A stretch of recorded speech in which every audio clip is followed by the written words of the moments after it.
नमस्कार सर, मेरा नाम राजू है। मुझे एक दिन मेरी मामी का फ़ोन आता है। बोला राजू, बड़ा अच्छा फ्लैट बना बनाया ज़मीन के साथ मिल रहा है, 70 लाख में मिल रहा है, ले लीजिए ना, आपके पास तो पैसा है।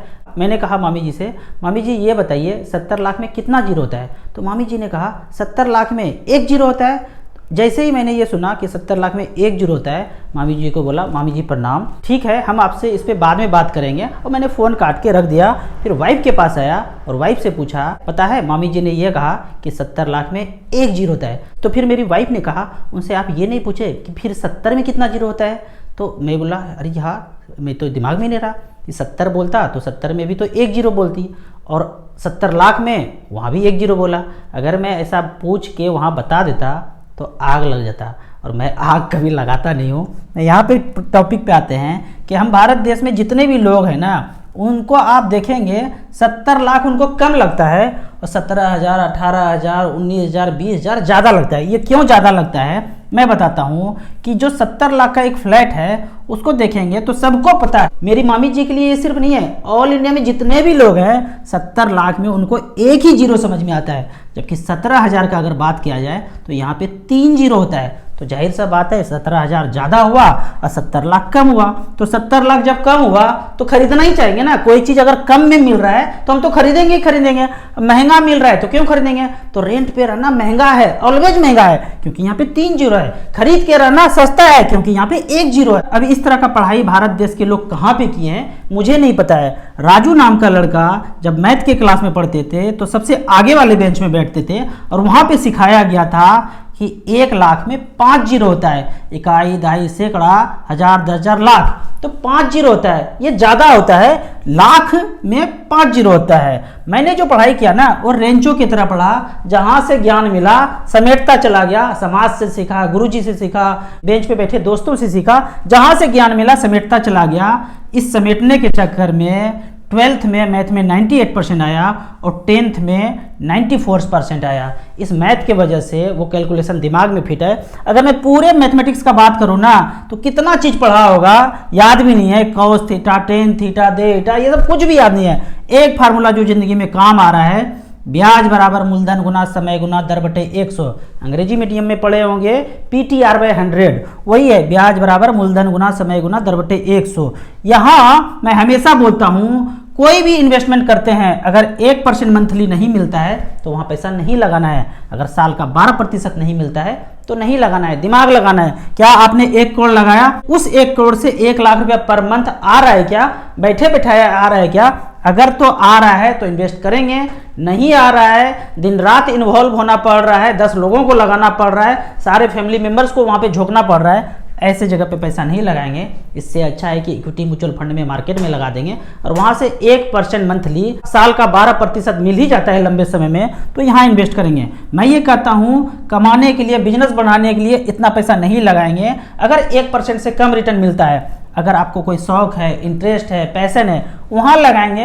पैशन का कोई तोड़ नहीं है, कितना पैसा जनरेट कर सकते हैं इसको कोई नहीं जानता है। लेकिन आप सिर्फ पैसा कमाने के लिए पैसा लगा रहे हैं तो नहीं लगाना है जहां रिटर्न 1 करोड़ में 1 लाख रुपए पर मंथ ना मिले। अब यहाँ पे उसी 70 लाख का बात करते हैं कि 70 लाख का प्लॉट, फ्लैट, घर ना खरीद के उस पैसे को 10 साल के लिए इन्वेस्ट करके छोड़ दिया जाए, मात्र 13% का रिटर्न भी डिलीवर करे। ऊपर नीचे मार्केट होगा, होने दीजिए, एवरेज 13% मिले तो 2 करोड़ 37 लाख रुपया होता है। एग्जैक्ट जानने के लिए कैलकुलेटर पे आते हैं। इस कैलकुलेटर में यहाँ पे लिखते हैं 70 लाख, 70 में 5 जीरो देना है, 1 जीरो नहीं देना है। 70 लाख में 5 जीरो दे दिया, 70 लाख हो गया।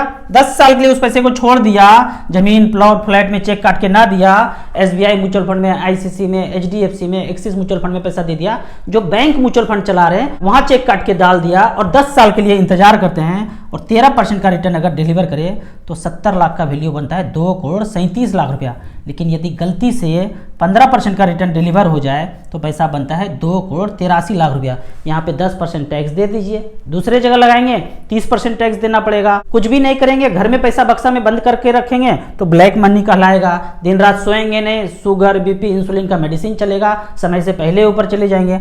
म्यूचुअल फंड में लगा के छोड़ेंगे, लंबे समय तक जी पाएंगे क्योंकि टेंशन नहीं रहेगा, अच्छी नींद में सोएंगे। अब आपको मैं यहाँ पे म्यूचुअल फंड का एक्चुअल लाइव रिकॉर्ड दिखाता हूँ कि किसी ने 50 लाख रुपया टैक्स वाले फंड में लगाया था। टैक्स मतलब 80C में पैसा इन्वेस्ट करने के लिए हर साल कोई ना कोई इन्वेस्ट करते ही करते हैं।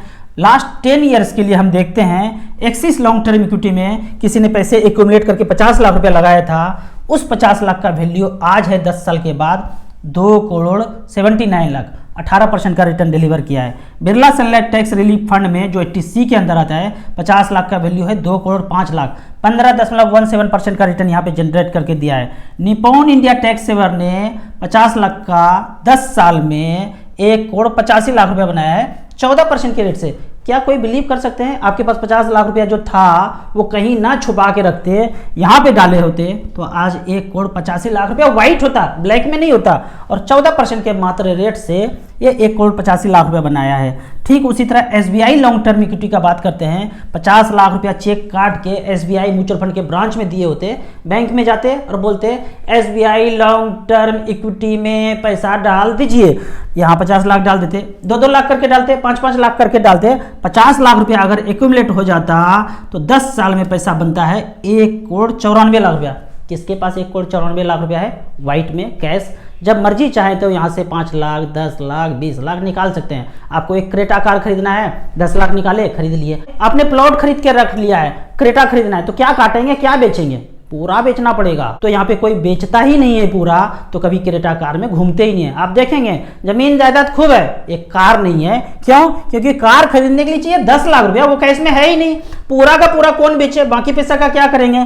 तो यहाँ पे ये सुविधा है, 14 लाख निकाल लीजिए, 24 लाख निकाल लीजिए, जितना जरूरत है उतना निकाल लीजिए।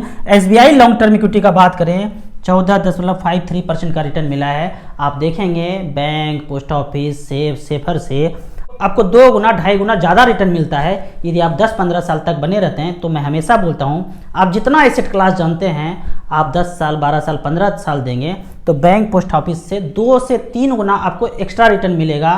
और यहाँ पे टैक्स के रूप में 10% ही टैक्स देना है। Long term capital gain tax 10% ही देना है, जबकि दूसरे किसी भी एसेट क्लास में आपको 30% टैक्स देना है। आपको इसी तरह म्यूचुअल फंड के बारे में कुछ और जानना है और यदि आप मुझे अपना फाइनेंशियल एडवाइजर बनाना चाहते हैं तो इस नंबर पे मुझे व्हाट्सअप कर सकते हैं। आप ऑनलाइन म्यूचुअल फंड में इन्वेस्ट करना चाहते हैं तो दिए हुए ऐप में रजिस्ट्रेशन करने के बाद हमसे डायरेक्टली जुड़ सकते हैं। आपको वीडियो अच्छा लगे तो फैमिली मेम्बर्स के बीच इस वीडियो को जरूर शेयर करें। Thank you so much.